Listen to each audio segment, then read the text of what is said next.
Okay, everybody, it's the moment you've all been waiting for.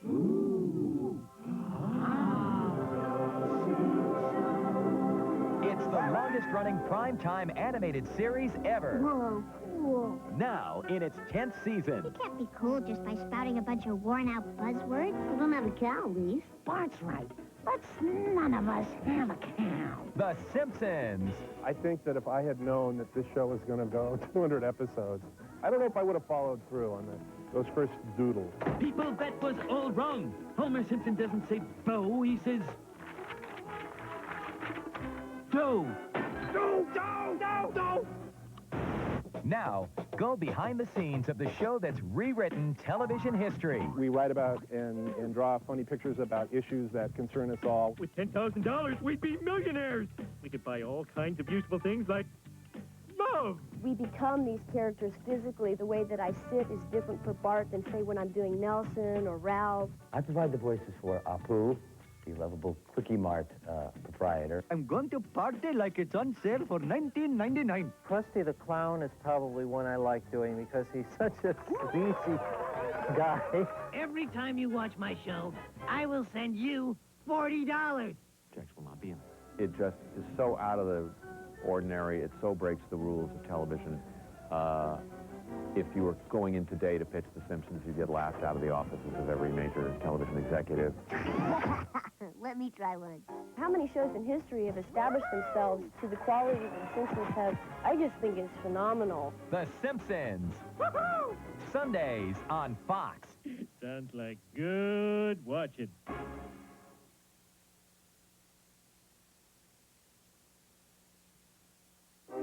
Fox Sports, the home of the biggest moments in the game.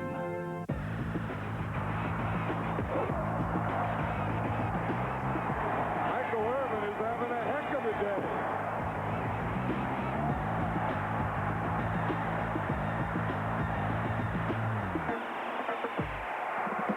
Now, Bollinger turning on the great speed.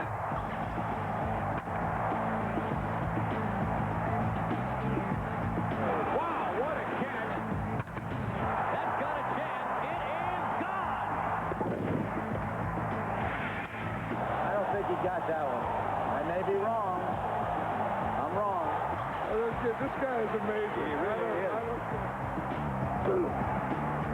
He's a fighter. He's a scrapper. Sanders may go.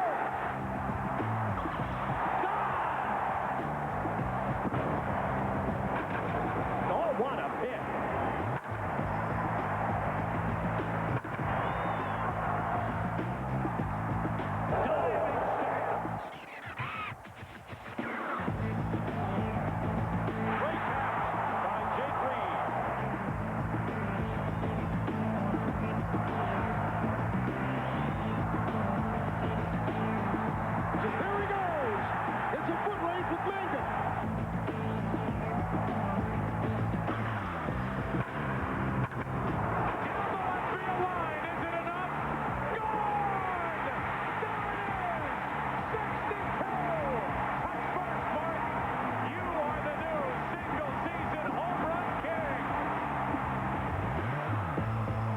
Fox Sports, bringing you championship moments into the next millennium.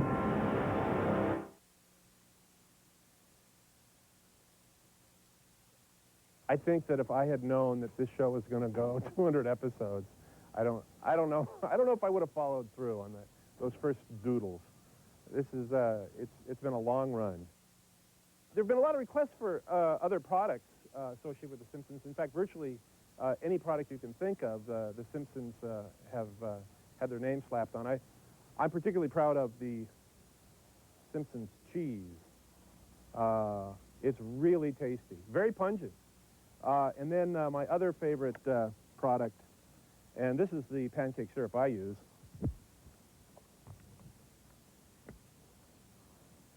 Bart's pancake syrup. Can you imagine? Bart's, this is real. The deal with the Simpsons is there's no agenda. There's no hidden political thing that we're trying to get across and subvert things. Well, we're trying to subvert, but I hardly ever admit that. No, the actual truth is what we're trying to do on the show is we're trying to be funny. We write about and draw funny pictures about issues that concern us all. We try to reflect the way we think the world is, kind of, if the world were full of people with, you know, overbites. And sometimes we tackle issues and sometimes we don't. You know, what's fun that these days, after doing the show for so many years, the actors really know their characters. And as brilliant as the writing is, and of course it is, there are actually great moments of ad-libs by the actors. And the writers sit around and take notes, and we add it to the show. Yeah. Believe it or not, this is the most amazing thing, is that Fox actually does have a censor. I mean, you know, I tell that to people, and they go, "What? Fox? A censor? Nah. There's no evidence for it." One of the greatest ways of making sure that people understand that you created the characters is to name them after your own family. And so that's why The Simpsons, my father's name is Homer, my mother's name is Marge, actually Margaret, but Marge is the closest thing. And I thought, you know, Marge rhymes with barge, and it sounds funny when Homer says it. Same thing with Bart. Bart sounds funny when Homer says, Bart, Bart, you know. Lisa, I have a sister named Lisa. I have a sister named Maggie. As far as Bart goes, there really is no Bart. I suppose maybe if you wanted to look at it in a certain way, I'm Bart, sort of.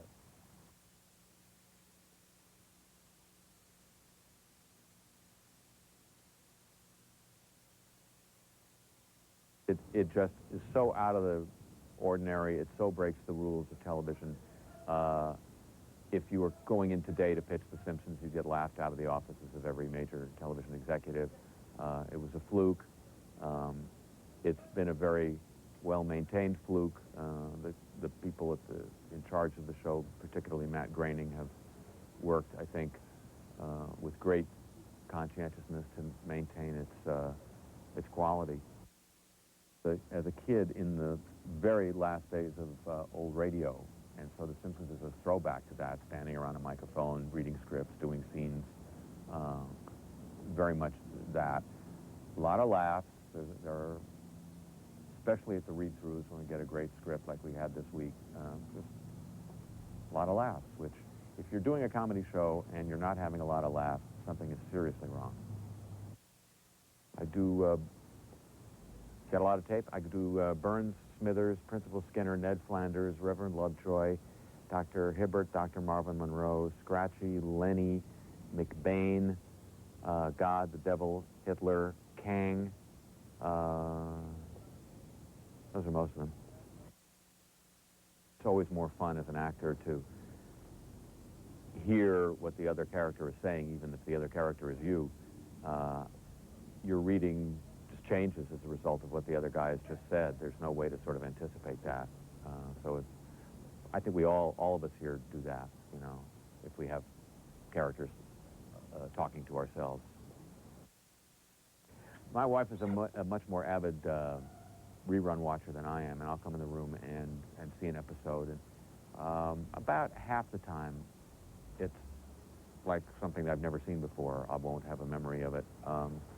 Sometimes there are shows that that are very vivid memories for me, but partly because there are years when I was away a lot, like during the Spinal Tap tour, and I would just come in and do wild lines and not really be there for the recording of the whole show. So there are periods like that where the shows really did come as news to me when they came on the air. Still do. The biggest shock to me when watching reruns is not the storylines, but if we're watching an old show, is how the voices, the characterizations have changed and evolved. Mr. Burns from season 1 sounds very different and plays very different than in season 8. And so, because you don't have that reference point from the outside world, they kind of have a growth pattern all their own.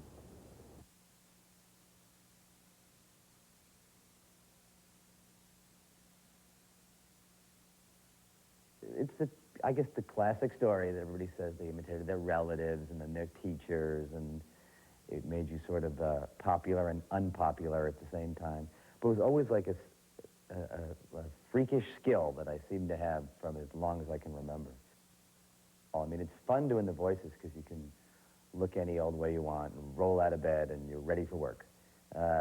And it's creative, and it's something that comes easily, so it's a lot of fun. Whereas acting is takes more concerted effort, and you need to fit into your wardrobe and things like that. I provide the voices for Apu, the lovable Quickie Mart proprietor and attendant, and Mo, the bartender. And here's Apu, right here. There he is. And Police Chief Wiggum, and a lot of other more strange supporting guys like Snake, the jailbird, and Dr. Nick Riviera, and Professor Frink. How do I come up with a new voice? Well, you try them out loud, and you sound kind of crazy. You seem like a nut muttering to himself on the street when you do it. But I base a lot of my characters on just other voices that I've heard. Celebrity impressions are just people I know. And it doesn't need to sound exactly like them. For example, Lou the cop is a bad Stallone impression. Hey, Chief, how you doing? It's not a great Stallone, but it's a good other voice. You know, it works. You know, Wiggum's kind of an obvious Edward G. Robinson. Not exactly, but nice voice for a character. It's such a great show. It's great to be part of a show that is so smart and funny and so many people enjoy. I'm a fan of cartoons. I'm a fan of the show myself, so to be a part of it, sometimes I wish I wasn't a part of it. I'd rather just enjoy it like everybody else. That's why I enjoy seeing old episodes that I don't remember anymore. Besides the fact that it's been a lovely, steady income for doing something that I love for a very long time. Apu's last name is Nasa Pima Petalan. It's spelled like it sounds, or whatever. Sounds like it's spelled. It spells like it sounds. I don't understand why people have such a problem. Nasa Pima Petalan. It means proud of my foot. It's very strange. It's another whole story.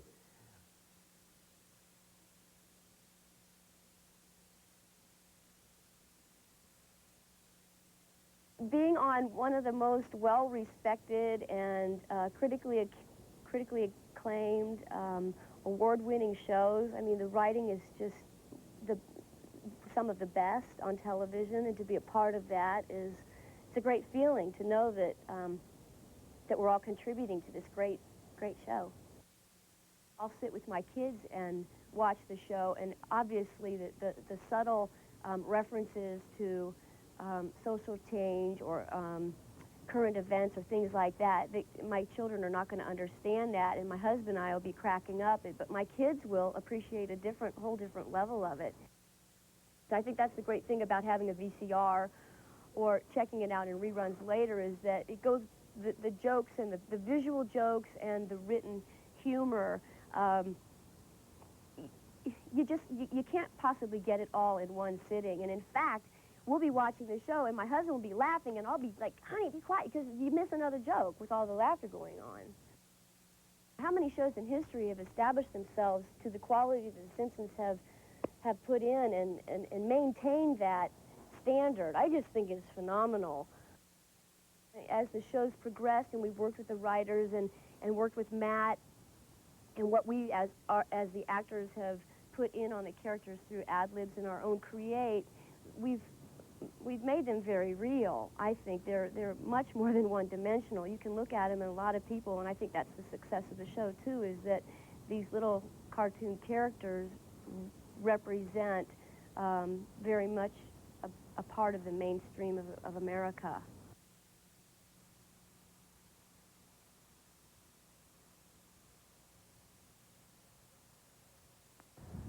Basically, I get to oversee all aspects of the show, the writing and the animation, and now I have to look at things like budget and that kind of stuff. But my main area, the main thing for me is the writing. I am a writer, and that's where I'm the most comfortable, and I like to work as often as I can in the room with the other writers, developing the stories and the scripts, and I get to pick lunch more often, too. You know, it's a perk. You say no, I say yes, I win, I'm the judge. What do you get when you watch Judge Judy? You get what you deserve. You get America's toughest, This is outrageous. smartest, Beauty fades, dumb is forever. most respected judge. She's the boss, apple sauce? Judge Judy. Don't lie to me. Justice with an attitude. Weeknights at 6. Just one Buffalo, just one Fox. Fox Sports, the home of the biggest moments in the game.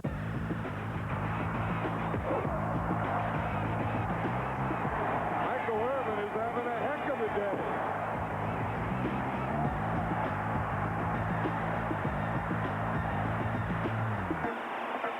Now, Wollicott turning on the great speed.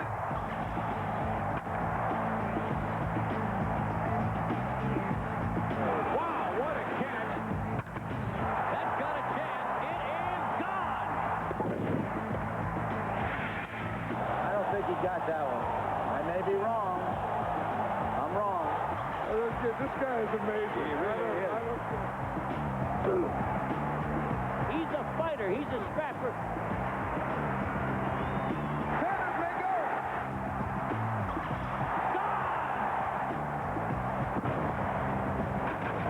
Oh, what a hit.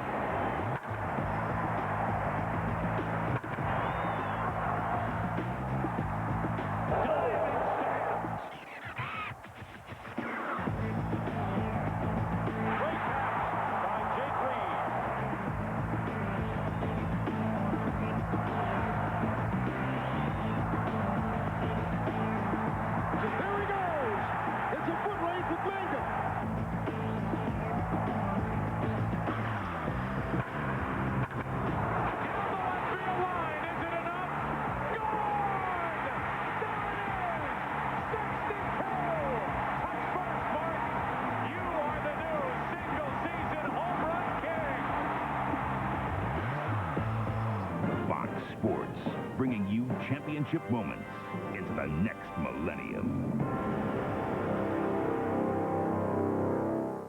Tim Taylor presents Home Sweet Home.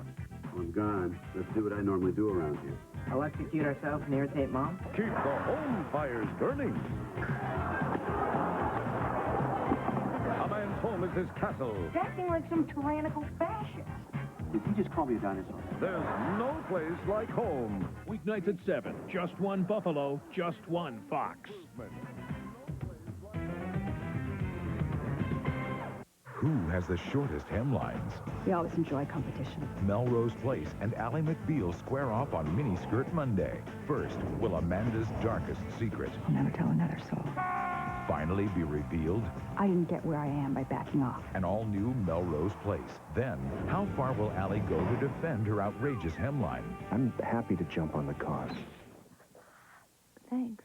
An all-new Ally McBeal. It all starts at 8, 7 Central, Fox Miniskirt Monday. The following program is a paid commercial. WUTV does not recommend or endorse the use of any product or service.